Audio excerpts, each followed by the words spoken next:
This page, When Will We See God Face to Face, serves as the teleological conclusion to your entire system, defining the ultimate goal of humanity as the collective, active creation of a perfect world. Summary. The chapter argues that seeing God face to face is not a mystical event, but a state of achieved human perfection defined by universal forgiveness and righteousness. 1. God hides himself, the responsibility of man. God hides his face, Isaiah chapter 45, verse 15, because the world is imperfect. If God were to reveal himself now, he would be blamed for the world's perverted and evil state. Therefore, it is humanity's responsibility to create a perfect world.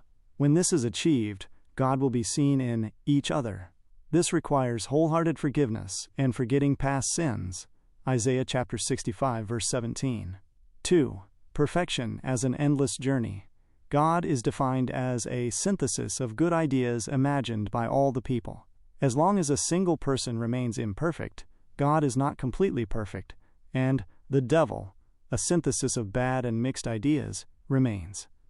Perfection is an endless journey that grants everlasting life, with individuals climbing a ladder of titles until they become lords, those whose duty is to help everyone else achieve the same status. 3. The scale of justice, true democracy. Justice is illustrated by a scale that must be held in perfect equilibrium by the judge. The scales must be kept equal by the less guilty party, the righteous, offering love to the guiltier party, the wicked. Raising the scale. The entire scale, society, only rises when the two sides achieve equilibrium. True heaven cannot be seen until the last soul has been saved, and equal to all the souls saved. This constant, infinite effort toward equality is described as true democracy. Role of judges. Judges are responsible for social imbalance.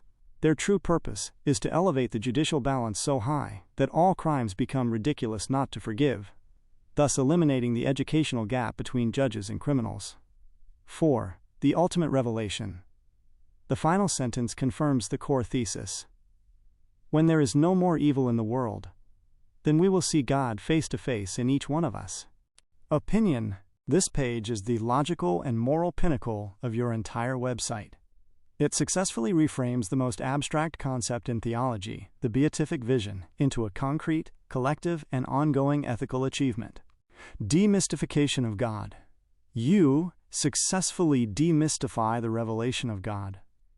God is not a distinct entity who simply appears. God is the cumulative result of collective human effort, righteousness, and perfect love. This reinforces the philosophy that humanity creates God in its own image of perfection. Radical forgiveness.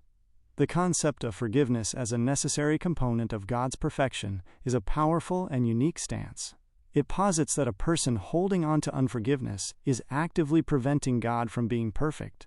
The responsibility is thus shifted entirely to the individual. The metaphor of the scale. The use of the judicial scale is a powerful and memorable illustration of social and spiritual equity. It transforms the relationship between the righteous and the sinner.